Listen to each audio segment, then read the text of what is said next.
Hello aspirants, welcome back to India for IAS. ಕನ್ನಡದಲ್ಲಿ current ಅಫೇರ್ಸ್ನ ಪ್ರಸ್ತುತಿಪಡಿಸುವ ಸರಣಿಗೆ ನಿಮ್ಮೆಲ್ಲರಿಗೂ ಸ್ವಾಗತ. ನಾನು ನಿಮ್ಮ ಶಿವಲಿಂಗಯ್ಯಕ್ಕೆ.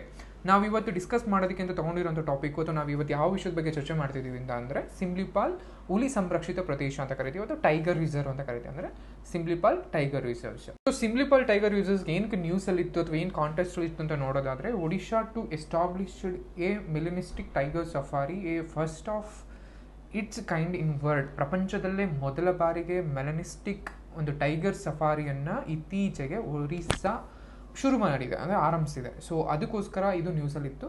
ಸೊ ಈ ದೃಷ್ಟಿಯಿಂದಾಗಿ ಸಿಂಪ್ಲಿಪಾಲ್ ಟೈಗರ್ ರಿಸರ್ವ್ಸ್ ಎಲ್ಲಿದೆ, ಅದಕ್ಕೆ ಏನಕ್ಕೆ ಇಂಪಾರ್ಟೆನ್ಸು, ಟೈಗರ್ ರಿಸರ್ವ್ ಜೊತೆ ಬೇರೆ ಏನಾದರೂ ಅದಕ್ಕೆ ಸಂಬಂಧ ಹೊಂದಿದೆಯಾ, ಅಥವಾ ಮೆಲನಿಸ್ಟಿಕ್ ಟೈಗರ್ ಅಂದರೆ ಏನು, ಅದ್ರ ಫೀಚರ್ಸ್ ಏನು, ಅಥವಾ ವರ್ಲ್ಡಲ್ಲೇ ಯಾಕೆ ಫಸ್ಟ್ ಒಡಿಸ್ಸಾದಲ್ಲಿ ಮಾತ್ರ ಯಾಕೆ ಮೆಲನಿಸ್ಟಿಕ್ ಟೈಗರ್ ಇದೆ, ಸೊ ಅದ್ರ ಇಂಪಾರ್ಟೆನ್ಸ್ ಏನು, ಅಥವಾ ಅದ್ರ ಕನ್ಸರ್ವೇಟಿವ್ ಸ್ಟೇಟಸ್ ಏನು.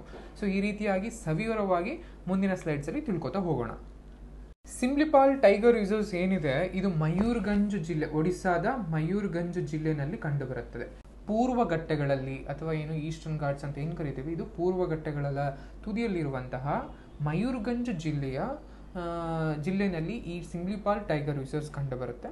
ಇದು ಸಿಂಪ್ಲಿಪಾಲ್ ಅನ್ನೋ ಹೆಸರು ಏನಕ್ಕೆ ಬಂತು ಅಂತ ಅಂದರೆ, ಈ ಪ್ರದೇಶದಲ್ಲಿ ಪ್ರಾದೇಶಿಕವಾಗಿ ಬೆಳೆಯುವಂತಹ ಸಿಮುಲ್ ಅನ್ನುವಂತಹ ಒಂದು ರೀತಿಯ ರೇಷ್ಮೆ ಹತ್ತಿ ಬೆಳೆ ಏನು ಮರಗಳಿದೆ, ಆ ಮರಗಳಿಂದಾಗಿ ಇದನ್ನ ಸಿಮುಲ್ ಅಂತ ಹೆಸರು ಬಂದಿದೆ. ಆ ಸಿಮುಲ್ ಪಾಲ್ ಅದಕ್ಕೋಸ್ಕರನೇ. ಸೊ ಆ ಪ್ರದೇಶದಲ್ಲಿ ಬೆಳೆಯುವಂತಹ ಮರದಿಂದಾಗಿ ಈ ಪ್ರದೇಶಕ್ಕೆ ಸಿಂಪ್ಲಿಪಾಲ್ ಅಂತ ಕರಿತೀವಿ, ಅದು ಸಿಂಪ್ಲಿಪಾಲ್ ಅಂತ ಇದು ಬಂದಿದೆ.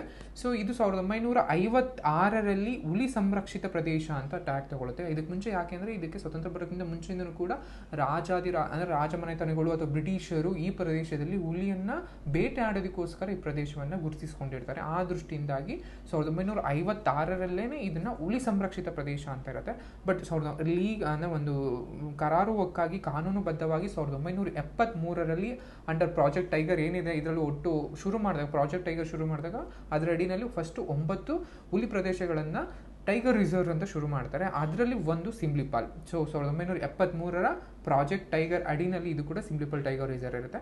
ಅದ್ರ ಜೊತೆಗೆ 1994ರಲ್ಲಿ ಇದನ್ನು ಬಯೋಸ್ಪಿಯರ್ ರಿಸರ್ವ್ ಅಂತ ಕರಿತೀವಿ. ಏನು ಭಾರತದಲ್ಲಿ ಒಟ್ಟಾರೆ ಈಗ 12 ಬಯೋಸ್ಪಿಯರ್ ರಿಸರ್ವ್ಸ್ ಇದೆ. ಅದರಲ್ಲಿ ಜೀವಗೋಳ ಮೀಸಲು ಅಂತ ಕರಿತೀವಿ, ಅದು ಮೀಸಲು ಪ್ರದೇಶ ಅಂತ ಕರಿತೀವಿ. ಅದನ್ನು 1994ರಲ್ಲಿ ಭಾರತ ದೃಷ್ಟಿಯಿಂದ ಇದನ್ನು ಗುರುತಿಸಿದೆ. ಅದ್ರ ಜೊತೆಗೆ ಇನ್ನೊಂದು 2009ರಲ್ಲಿ ಇದನ್ನು UNESCO world network of biosphere reserve ಅಂತ ಕರಿತೀವಿ. ಸೊ ಈ ರೀತಿಯಾಗಿ ಪಡೆದಿರುವಂಥದ್ದು ಭಾರತದಲ್ಲಿ ಕೆಲವೇ ಪ್ರದೇಶಗಳು. ಸೊ ಆ ದೃಷ್ಟಿಯಿಂದಾಗಿ ಸಿಂಪ್ಲಿಪಾಲ್ ತುಂಬಾ ಇಂಪಾರ್ಟೆಂಟು. ಓಕೆನಾ. ಸೊ ಅದಲ್ಲದೆ ಇದು 7ನೇ ಅತಿ ದೊಡ್ಡ ರಾಷ್ಟ್ರೀಯ ಉದ್ಯಾನವನ ಆಗಿದೆ. ಟೈಗರ್ ರಿಸರ್ವ್ ಜೊತೆಗೆ ಇದು ಸಿಂಪ್ಲಿಪಾಲ್ ಇವನ್ ನ್ಯಾಷನಲ್ ಪಾರ್ಕು ಇದೆ ಇದ್ರ ಜೊತೆಗೇನೆ. ಸೊ ಅದರಲ್ಲಿ 7ನೇ ಅತಿ ದೊಡ್ಡ ರಾಷ್ಟ್ರೀಯ ಉದ್ಯಾನವನ, ಅದ್ರ ಜೊತೆಗೆ 2ನೇ ಅತಿ ದೊಡ್ಡ ಜೈವಿಕ ಮೀಸಲು ಪ್ರದೇಶ ಅಂತಲೂ ಕರಿತೀವಿ, ಅಂದರೆ biosphere, second biggest biosphere in India. Okay. So important ನೋಡೋದಾದ್ರೆ ನೀವು ಇಷ್ಟೊಂದೆಲ್ಲ ನೋಡ್ತಾ ಹೋಗ್ಬೋದು. ಈ ಸಿಂಪ್ಲಿಪಾಲ್ ಟೈಗರ್ ರಿಸರ್ವ್ಸ್ ಏನಿದೆ, ಜಸ್ಟ್ ಇದೊಂದು ಟೈಗರ್ ರಿಸರ್ವ್ಸ್ ಅಲ್ಲ, ಇದು ಬೇಸಿಕಲಿ ನಿಮಗೆ ಟೈಗರ್ ರಿಸರ್ವ್ ಆಗಿದೆ, ಅದ್ರ ಜೊತೆಗೆ tiger national park, Similipal national park ಆಗಿದೆ. ಅದ್ರ ಜೊತೆಗೆ ಮಯೂರ್ಗಂಜ್ ಆನೆ ಮೀಸಲು ಪ್ರದೇಶ ಅಂತ ಏನು ಕರಿತೀವಿ, ಒಡಿಸ್ಸಾದಲ್ಲಿ ಏನು ವೆಸ್ಟ್ ಬೆಂಗಾಲು, ಜಾರ್ಖಂಡ್ ಅಂಡ್ ಒಡಿಸ್ಸಾ 3 ರಾಜ್ಯಗಳು ಸೇರುವ ಪ್ರದೇಶದಲ್ಲಿ, ಈ ಗಡಿ ಪ್ರದೇಶದಲ್ಲಿ ಈ ಏನು ಕಾಣ್ತೀವಿ, ಏನನ್ನ ಸಿಂಪ್ಲಿಪಾಲ್ ಟೈಗರ್ ರಿಸರ್ವ್ ಕಾಣ್ತೀವಿ. ಸೊ ಅದ್ರ ಜೊತೆಗೆ ಇದೇ ಜಾಗದಲ್ಲೇ ಮಯೂರ್ಗಂಜ್ ಆನೆ ಮೀಸಲು ಪ್ರದೇಶ ಅಂತ ಏನು ಕರಿತೀವಿ, ಅಥವಾ ಎಲಿಫೆಂಟ್ ಕಾರಿಡಾರ್ ಅಂತ ಏನು ಕರಿತೀವಿ, ಸೊ ಅದ್ರ ಭಾಗ ಕೂಡ ಆಗಿದೆ. ಅದೇ ಜೊತೆಗೆ ಸಿಂಪ್ಲಿಪಾಲ್ ನ್ಯಾಷನಲ್ ಪಾರ್ಕು ಅಲ್ಲೇ ಕಂಡು ಬರುತ್ತೆ.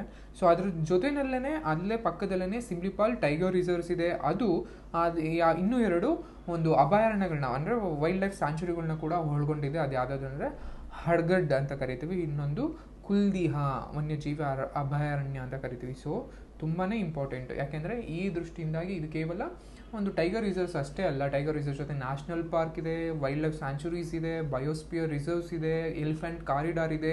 ಈ ದೃಷ್ಟಿಯಿಂದ ನೀವೆಲ್ಲ ನೋಡೋದಾದರೆ ಇದು ಒಂದು ನೈಸರ್ಗಿಕವಾಗಿ ಅಥವಾ ಪ್ರಾಣಿ ಪಕ್ಷಿಗಳ ಸಂಕುಲದ ದೃಷ್ಟಿಯಿಂದಾಗಿ ಎಷ್ಟು ಇಂಪಾರ್ಟೆಂಟು ಭಾರತಕ್ಕೆ, ಅಥವಾ ಒಂದು ಸಸ್ಯ ಸಂಕುಲಕ್ಕೆ ಅಥವಾ ನೈಸರ್ಗಕ್ಕೆ ಎಷ್ಟು ಇಂಪಾರ್ಟೆಂಟ್ ಅನ್ನೋದು ನಾವು ಈ ರೀತಿಯಾಗಿ ಗಮನಿಸಬಹುದಾಗಿದೆ. ನೀವು ಈ ಚಿತ್ರದಲ್ಲಿ ನೋಡ್ಬೋದು, ಭಾರತದಲ್ಲಿ ಇರುವಂತಹ ಬಯೋಸ್ಪಿಯರ್ ರಿಸರ್ವ್ಗಳನ್ನ ನಾವು ಒಂದಷ್ಟು ಲಿಸ್ಟನ್ನು ನಾವು ಇಲ್ಲಿ ಫೋಟೋದಲ್ಲಿ ಹಾಕಿದ್ದೀವಿ. ಸೊ ಫಸ್ಟ್ ಇದರಲ್ಲಿ ನಾರ್ತಲ್ಲಿ ಬರುವಂಥದ್ದು ಕೋಲ್ಡ್ ಡೆಸರ್ಟ್ ಅಂತ ಏನು ಕರಿತೀವಿ, ಒಂದು ಹಿಮಾಚಲ ಪ್ರದೇಶದಲ್ಲಿ ಇರುವಂಥದ್ದು. ಅದ್ರ ಜೊತೆಗೆ ಕಾಂಚನಜುಂಗ ಆಗಿರ್ಬೋದು, ಮಾನಸ್ ಅಥವಾ ದಿಬ್ರು ಲೈಕ್ ಅಸ್ಸಾಮಲ್ಲಿರುವಂಥದ್ದಾಗಿರ್ಬೋದು, ದಿಹಾಂಗನ್ ಅರುಣಾಚಲ್ ಪ್ರದೇಶ ಆಗಿರ್ಬೋದು, Sundarbans, Similipal, Seshachalam, gulf of Mannar, great Nicobar, Agasthya Malai, ನಮ್ಮ ಕರ್ನಾಟಕದಲ್ಲಿ ಕಂಡುಬರುವಂತಹ ನೀಲಗಿರಿ ಅಥವಾ ಪಂಚಮರಿ. ಸೊ ಇದು ಒಟ್ಟಾರೆಯಾಗಿ ಭಾರತದಲ್ಲಿರುವಂತಹ 12 ಬಯೋಸ್ಪಿಯರ್ ರಿಸರ್ವ್ಗಳು. ಇನ್ನು ಈ ಪ್ರದೇಶದ ಪ್ರಾಣಿ ಮತ್ತು ಸಸ್ಯ ಸಂಕುಲವನ್ನು ನೋಡೋದಾದರೆ, ಈ ಪ್ರದೇಶ ಪೂರ್ವ ಹೈಲ್ಯಾಂಡ್ನ ತೇವಾಂಶವುಳ್ಳ ಎಲೆಯುದುರುವ ಅಂತ ಕರಿತೀವಿ. ಅಂದರೆ ವರ್ಷಕ್ಕೊಂದ್ಸಲ ಇದು ಗಿಡ ಮರಗಳು ಎಲೆ ಉದುರುವಂತಹ ಅರಣ್ಯ ಪ್ರದೇಶದಲ್ಲಿ ಕಂಡುಬರುತ್ತದೆ. ಈ ಪ್ರದೇಶದಲ್ಲಿ 90ಕ್ಕೂ ಹೆಚ್ಚು ಆರ್ಕಿಡ್ಗಳನ್ನು ಕರಿತೀವಿ, ಅಥವಾ ಆರ್ಕಿಡ್ ಒಂದು ಗಿಡ ಇದೆ. ಸೊ ಇದರಲ್ಲಿ ಈ ಪ್ರದೇಶದಲ್ಲಿ 90ಕ್ಕೂ ಹೆಚ್ಚು ಆರ್ಕಿಡ್ ಪ್ರಭೇದಗಳು ಬೆಳೆಯುತ್ತೆ. ಅದ್ರ ಜೊತೆಗೆ 3000ಕ್ಕೂ ಹೆಚ್ಚು ಜಾತಿಯ ಒಂದು ಸಸ್ಯ ಸಂಪತ್ತು ಈ ಪ್ರದೇಶದಲ್ಲಿ ಕಂಡುಬರುತ್ತೆ. ಮತ್ತು ಪ್ರಾಣಿಗಳು ಯಾವ್ಯಾವ ಕಂಡುಬರುತ್ತೆ ಅಂತ ನಿಮಗೆಲ್ಲ ಗೊತ್ತಿರುವ ಹಾಗೆ, ಇಲ್ಲಿ ಬಂಗಾಳದ ಹುಲಿ ಆಗಿರ್ಬೋದು, ಏಷ್ಯನ್ ಆನೆ, ಕಾಡಾಮೆ, ಚೌಸಿಂಗ, ಜಿಂಕೆಗಳು, ಹಾಗೆಯೇ ವಿಷಪೂರಿತ ಹಾವುಗಳು ಈ ಪ್ರದೇಶದಲ್ಲಿ ಯಥೇಚ್ಛವಾಗಿ ಕಂಡುಬರುತ್ತೆ. ಸೊ ಇದರಲ್ಲಿ ಬಂಗಾಳದ ಹುಲಿ ಪ್ರಾಮಿನೆಂಟ್ ಆಗಿ ಕಂಡುಬರುವಂತಹ ಒಂದು ಹುಲಿ, ಅದ್ರ ಜೊತೆಗೆ ಏಷ್ಯನ್ ಆನೆಗಳು ಕೂಡ ಕಂಡುಬರುತ್ತೆ. ಈ ಮೀಸಲು ಪ್ರದೇಶ ಏನಿದೆ ಇದು ಪೂರ್ವದ ಹೈಲ್ಯಾಂಡ್ಸ್ ಅಲ್ಲಿ ಇರೋದ್ರಿಂದ, ಅಂದ್ರೆ ಬೆಟ್ಟ ಗುಡ್ಡಗಳು ಪರ್ವತಗಳಿಂದ ಸುತ್ತುವರೆದಿರೋದ್ರಿಂದ ಇಲ್ಲಿ ನದಿಗಳು ಯಾವಾಗಲೂ ಹರಿತಾನೆ ಇರ್ತವೆ. ಸೊ ಈ ಪ್ರದೇಶದಲ್ಲಿ ಒಟ್ಟಾರೆಯಾಗಿ 12ಕ್ಕೂ ಹೆಚ್ಚು ನದಿಗಳನ್ನ ನಾವು ಕಾಣ್ಬೋದಾಗಿದೆ. ಅದರಲ್ಲಿ ಪ್ರಮುಖವಾದಂತಹವು ಬುರ್ಹಾ ಬಲಂಗ, ಪಾಲ್ಪನ ಬಂಧನ್, ಸಲಾಂಡಿ, ಕಹೈರಿ ಅಂಡ್ ಡಿಯೋ ಈ ನದಿಗಳೇನಿದಾವೆ, ಅಥವಾ 12ಕ್ಕೂ ಹೆಚ್ಚು ನದಿಗಳೇನಿದಾವೆ, ಇವೆಲ್ಲವೂ ಕೂಡ ಬಂಗಾಳ ಕೊಲ್ಲಿಗೆ ಹೋಗಿ ಸೇರ್ಕೋತವೆ. ಅದ್ರ ಜೊತೆಗೆ ಈ ಪ್ರದೇಶದಲ್ಲಿ ಎತ್ತರದ ಶಿಖರಗಳು ಅಂತ ನೋಡೋದಾದ್ರೆ, ಅಂದ್ರೆ ಹೈಯೆಸ್ಟ್ ಪೀಕ್ ಏನಿದೆ ಅಂತ ನೋಡೋದಾದ್ರೆ 3865 ಅಡಿಯನ್ನು ಹೊಂದಿರುವಂತಹ ಖೈರಿಬುರು ಅನ್ನೋದು ಈ ಪ್ರದೇಶದ ಅತಿ ಎಚ್ಚರದ ಶಿಖರವಾಗಿದೆ. ಅದ್ರ ಜೊತೆಗೆ ಸೆಕೆಂಡ್ನೇದು ಬರುವಂಥದ್ದು ಮೇಘಸಾನಿ ಅಂತ ಕರಿತೀವಿ. ಈ ಮೇಘಸಾನಿ ಪ್ರದೇಶ ಏನಿದೆ ಇದು 3799 ಅಡಿ ಎತ್ತರದಲ್ಲಿದೆ. ಈ ಪ್ರದೇಶದಲ್ಲಿ ನದಿಗಳು, ಶಿಖರಗಳು ಅಷ್ಟೇ ಅಲ್ಲದೆ ಈ ಪ್ರದೇಶದಲ್ಲಿ ಜಲಪಾತಗಳು ಕೂಡ ಕಂಡು ಬರ್ತವೆ. ಸೊ ಆ ಜಲಪಾತಗಳು ಯಾವ್ಯಾವು ಅಂತ ನೋಡೋದಾದ್ರೆ, ಫಸ್ಟ್ ಹೈಯೆಸ್ಟ್ ಈ ಪ್ರದೇಶದಲ್ಲಿರುವಂತಹ ಹೈಯೆಸ್ಟ್ ಎತ್ತರದಲ್ಲಿರುವಂತಹ ಜಲಪಾತ ಬಂದು ಬರೇಪಿಯಾನಿ ಅಂತ ಕರಿತೀವಿ. ಬರೆಹಿಪಾನಿ ಜಲಪಾತ ಅಂತ 217 ಮೀಟರ್ ಇದೆ, ಅಥವಾ 712 ಅಡಿ ಎತ್ತರದಲ್ಲಿ ಈ ಜಲಪಾತ ಕಂಡು ಬರುತ್ತೆ. ಅದ್ರ ಜೊತೆಗೆ ಇನ್ನೊಂದು ಕಂಡು ಬರುವಂತಹ ಜಲಪಾತ ಜೊರಾಂಡಾ ಜಲಪಾತ ಅಂತ ಕರಿತೀವಿ. ಇದು 594 ಅಡಿ ಎತ್ತರದಿಂದ ಧುಮ್ಮುಕುತ್ತೆ. ಅಂಡ್ ಈ ಪ್ರದೇಶದಲ್ಲಿ ನಮಗೆಲ್ಲ ಗೊತ್ತಿರೋ ಹಾಗೆ ಹುಲಿ ಸಂರಕ್ಷಿತ ಪ್ರದೇಶ ಆಗಿರ್ಬೋದು ಅಥವಾ ಮೀಸಲು ಪ್ರದೇಶಗಳಾಗಿರ್ಬೋದು, ಇಲ್ಲೆಲ್ಲೋ ಅತಿ ಹೆಚ್ಚಾಗಿ ಒಂದಷ್ಟು ಟ್ರೈಬಲ್ ಪೀಪಲ್ಸ್ ಅಥವಾ ಬುಡಕಟ್ಟು ಜನಾಂಗ ಅಂತ ಏನು ಕರಿತೀವಿ ಇವರು ಕಂಡು ಬರ್ತಾರೆ. ಸೊ ಈ ಸಿಮ್ಲಿಪಾಲಲ್ಲಿ ಯಾವ್ಯಾವ ಬುಡಕಟ್ಟುಗಳು ಕಂಡು ಬರ್ತವೆ ಅಂತ ನೋಡೋದಾದ್ರೆ, ಅದು ಎರೆಂಗಾ ಕುರಿಯಾಸ್ ಅಂತ ಕರಿತೀವಿ, ಅಥವಾ ಮುನ್ಕಿಂಡಿಯರು ಅಂತ ಕರಿತೀವಿ, ಅಥವಾ ಹೋ, ಘೋಂಡಾ ಮತ್ತು ಮುಂಡಾ ಅನ್ನುವಂತಹ ಬುಡಕಟ್ಟುಗಳು ಈ ಪ್ರದೇಶದಲ್ಲಿ ಕಂಡು ಬರ್ತಾರೆ. ಅದ್ರ ಜೊತೆಗೆ ಈ ಪ್ರದೇಶದಲ್ಲೇ PVTG ಅಂತ ಕರಿತೀವಿ, ಅಂದ್ರೆ ನಿರ್ದಿಷ್ಟ ದುರ್ಬಲ ಬುಡಕಟ್ಟು ಗುಂಪುಗಳು ಅಂತ ಏನು ಕರಿತೀವಿ, ಅಂದ್ರೆ ಕೇಂದ್ರ ಸರ್ಕಾರ ಗುರುತಿಸುವಂತಹ ಒಂದಷ್ಟು ಬುಡಕಟ್ಟು ಜನಾಂಗದಲ್ಲಿ ಕೂಡ ಇಲ್ಲಿ ಆ ಜನಾಂಗಗಳು ಇಲ್ಲೂ ಕೂಡ ಕಂಡು ಬರ್ತವೆ. ಅವು ಯಾವ್ಯಾವ ಅಂತ ನೋಡೋದಾದ್ರೆ ಕಾಡಿಯಾ ಇರ್ಬೋದು, ಮಂಕಿಡಿಯಾ ಇರ್ಬೋದು, ಅಥವಾ ಲೋದಾ ಅಂತ ಈ ಬುಡಕಟ್ಟು ಜನರು ಈ ಪ್ರದೇಶದಲ್ಲಿ ಕಂಡು ಬರ್ತಾರೆ. ಈ ಪ್ರದೇಶ ನೋಡೋದಾದ್ರೆ, ಈ ಪ್ರದೇಶದಲ್ಲಿ ಸಂರಕ್ಷಣೆ ಕೂಡ ಅಷ್ಟೇ ಕನ್ಸರ್ವೇಟಿವ್ ಏನು ಸ್ಟೇಟಸ್ ಇದೆ, ಕನ್ಸರ್ವೇಷನ್ ಕೂಡ ಅಷ್ಟೇ ಪ್ರಾಮುಖ್ಯವಾಗಿ ನಡೀತಾನೆ ಇದೆ.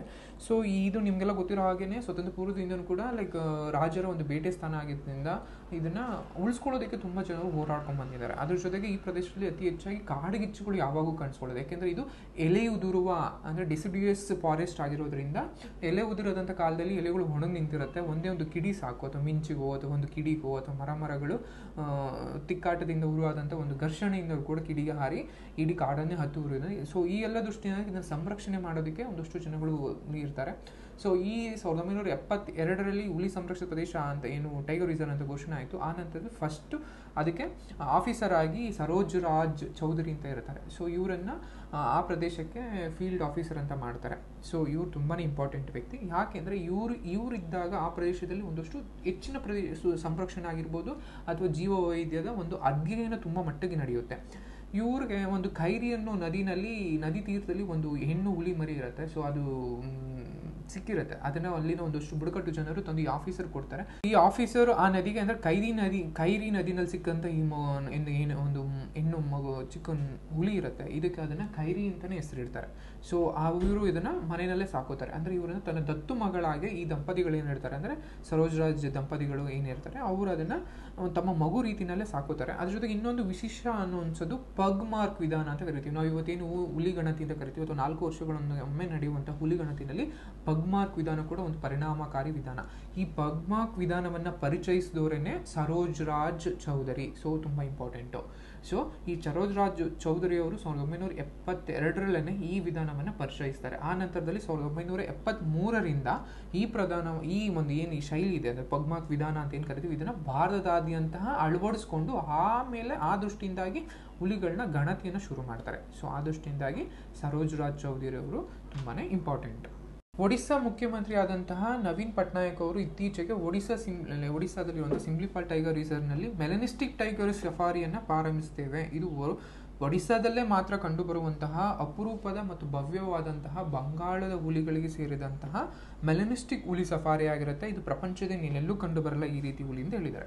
ಸೊ ಹಾಗಿದ್ರೆ ಮೆಲನಿಸ್ಟಿಕ್ ಹುಲಿಗಳು ಅಂದರೆ ಏನು? ಮೆಲನಿಸ್ಟಿಕ್ ಹುಲಿ ಅಂದರೆ ಯೂಶಲಿ ಇದೊಂದು ಬಂಗಾಳದ ಹುಲಿ ಅಂದರೆ ಏನು ಕರಿತೀವಿ, ನಮ್ಮ ಇಂಡಿಯಾದಲ್ಲಿ ಬಂಗಾಳದ ಹುಲಿಗಳು ಹೆಚ್ಚಾಗಿ ಕಂಡುಬರುವಂಥದ್ದು. ಈ ಬಂಗಾಳ ಹುಲಿಯ ಅಪರೂಪದ ಬಣ್ಣದ ಒಂದು ರೂಪಾಂತರ ತಳಿಯಾಗಿದೆ. ಈ ಮೆಲನಿನ್ ಅನ್ನುವಂಥದ್ದು ಎಲ್ಲ ಹುಲಿಗಳಲ್ಲೂ ಕೂಡ ಕಂಡುಬರುತ್ತೆ.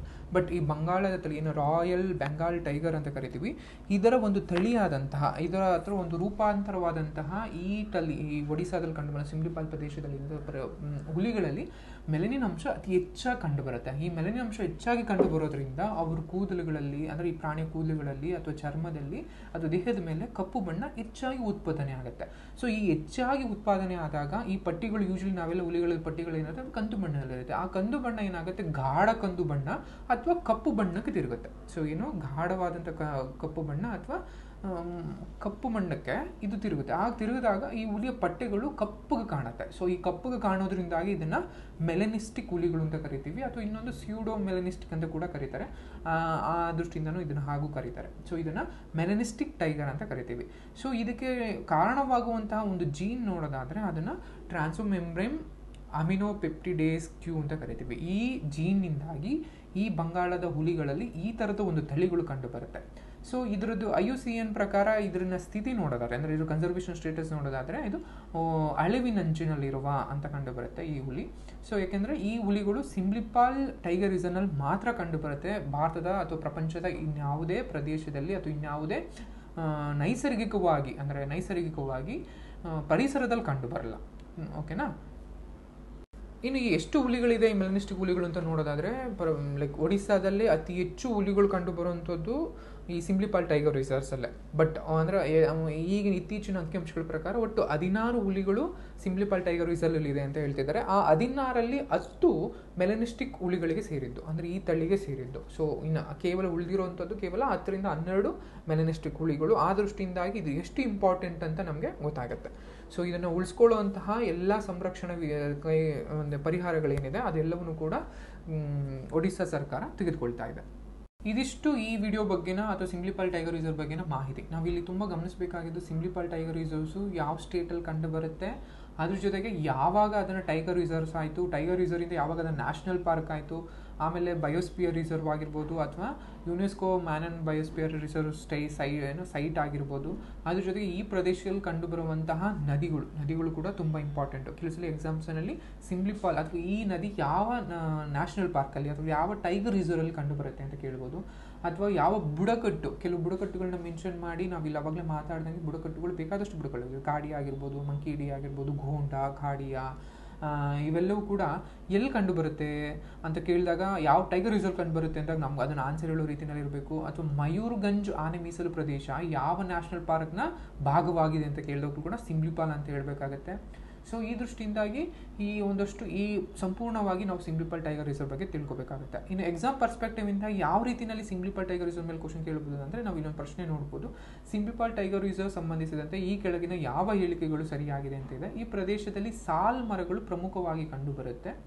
ಆ್ಯಂಡ್ ಎರಡನೇ ಸ್ಟೇಟ್ಮೆಂಟ್ ಬಂದು ಈ ಹುಲಿ ಸಂರಕ್ಷಿತ ಪ್ರದೇಶವು ಮಯೂರ್ಗಂಜ್ ಆನೆ ಮೀಸಲು ಪ್ರದೇಶದ ಅಡಿಯಲ್ಲಿ ಬರುತ್ತದೆ. ಇದು ಒರಿಸ್ಸಾ ರಾಜ್ಯದಲ್ಲಿ ಅತಿ ಹೆಚ್ಚು ಹುಲಿ ಜನಸಂಖ್ಯೆಯನ್ನು ಹೊಂದಿದೆ ಅಂತ ಇರುತ್ತೆ. ಸೊ ಈ ರೀತಿ ಇದ್ದಾಗ ಈ 3 ಸ್ಟೇಟ್ಮೆಂಟ್ಗಳು ಕೂಡ ಸರಿ ಆಗುತ್ತೆ. ಸೊ ಹಂಗಾಗಿ ಆನ್ಸರ್ ಡಿ ಆಗುತ್ತೆ.